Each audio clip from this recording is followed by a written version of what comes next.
Formal nang giablihan ang Davao Regional Athletics Association o DAVRAAMI 2024 nga gipaygayon sa Davao City.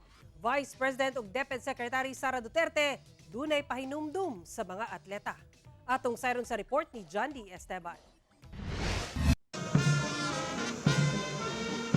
14,000 kadelegado gikan sa 11 ka contingent sa lain-laing lugar sa Davao Region ang nagmarcha sa UP Sports Complex sa Davao City, isip host city, ato sa pag-abli sa DAVRAAMI 2024. Ana ang delegado sa Davao City, Davao de Oro, Davao del Norte, Davao Occidental,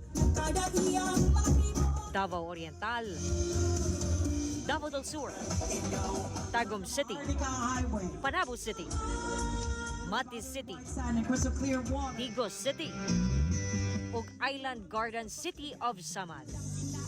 Gipangunahan ni Vice President ug Department of Education Secretary Sara Duterte ang pormal nga pag-abli sa mga regional meet.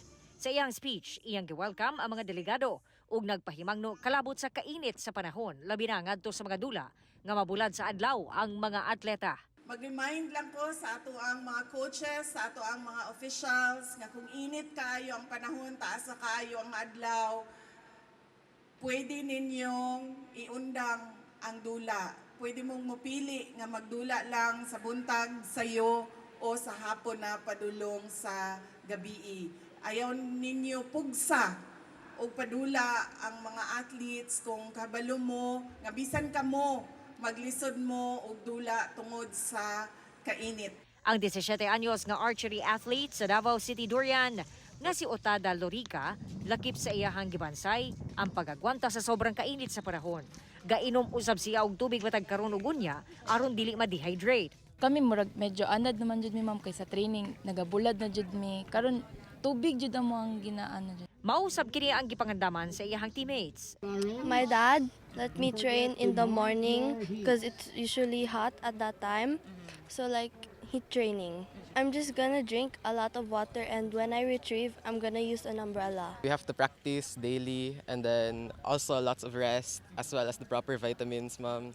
Hinuon daan ang giingon sa DepEd Region 11 nga sugdan og sayo ang mga dula og suspendihon sa alas 10 sa buntag, dayon sugdan na pod sa alas 3 sa hapon alang sa mga dula nga ipaygayon sa open field, pero depende sa assessment.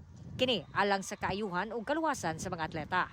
Gibutyag sab ni Vice President Duterte nga nag-withdraw na ang Davao City sa bidding nga mamahimong host sa palarong pambansa. Ang Davao City, nag-bid sila for palarong pambansa pero nag-withdraw sila kasi nakita nila na mas karapat dapat na bigyan pa ng chance yung ibang lugar dito sa Mindanao na mag-host ng palarong pambansa para mabigyan din sila ng pagkakataon na mabisita ng mga tao at magkaroon ng spur yung economic growth ng ibang lugar.